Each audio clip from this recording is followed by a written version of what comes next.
Bismillahirrahmanirrahim. Assalamualaikum warahmatullahi wabarakatuh. Salam jumpa kembali dari Dunia Fana News Channel. Kontribusi besar Indonesia terhadap kemajuan pesat Malaysia dapat dilihat dari beberapa aspek.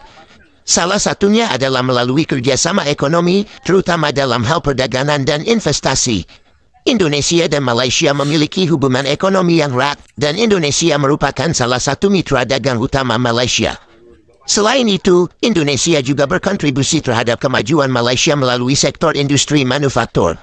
Banyak perusahaan Indonesia yang telah berinvestasi di Malaysia dan membantu meningkatkan kemampuan industri manufaktur negara tersebut. Dalam sektor pariwisata, Indonesia juga memiliki peran penting dalam meningkatkan kunjungan wisatawan ke Malaysia. Banyak wisatawan Indonesia yang berkunjung ke Malaysia setiap tahunnya, sehingga memberikan kontribusi terhadap perekonomian Malaysia. Selain kontribusi ekonomi, industri manufaktur, dan pariwisata, ada beberapa kontribusi lain dari Indonesia terhadap kemajuan Malaysia. Kontribusi sosial dan budaya. 1. Pertukaran budaya. Indonesia dan Malaysia memiliki hubungan budaya yang erat, dengan pertukaran budaya yang terjadi secara terus-menerus. 2. Pendidikan. Banyak pelajar Malaysia yang melanjutkan pendidikan di Indonesia, terutama di bidang agama dan bahasa.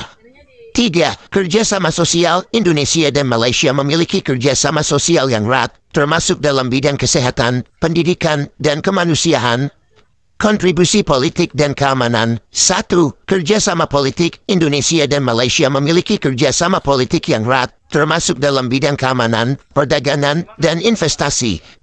2. Kerjasama keamanan. Indonesia dan Malaysia memiliki kerjasama keamanan yang erat, termasuk dalam bidang penanggulangan terorisme, kejahatan transnasional, dan keamanan laut. 3. Kerjasama regional. Indonesia dan Malaysia adalah anggota ASEAN dan memiliki kerjasama regional yang erat dalam bidang ekonomi, politik, dan keamanan. Kontribusi teknologi dan inovasi. 1. Kerjasama teknologi. Indonesia dan Malaysia memiliki kerjasama teknologi yang erat, termasuk dalam bidang informasi dan komunikasi, energi, dan transportasi. 2. Inovasi dan riset. Indonesia dan Malaysia memiliki kerjasama inovasi dan riset yang erat, termasuk dalam bidang teknologi, kesehatan, dan lingkungan. 3. Pengembangan sumber daya manusia. Indonesia dan Malaysia memiliki kerjasama pengembangan sumber daya manusia yang erat, termasuk dalam bidang pendidikan, pelatihan, dan pengembangan keterampilan. Namun, perlu diingat bahwa kemajuan Malaysia juga dipengaruhi oleh faktor-faktor internal, seperti kebijakan pemerintah dan kemampuan industri negara tersebut. Oleh karena itu, kontribusi Indonesia terhadap kemajuan Malaysia hanya merupakan salah satu aspek dari banyak faktor yang mempengaruhi kemajuan negara tersebut.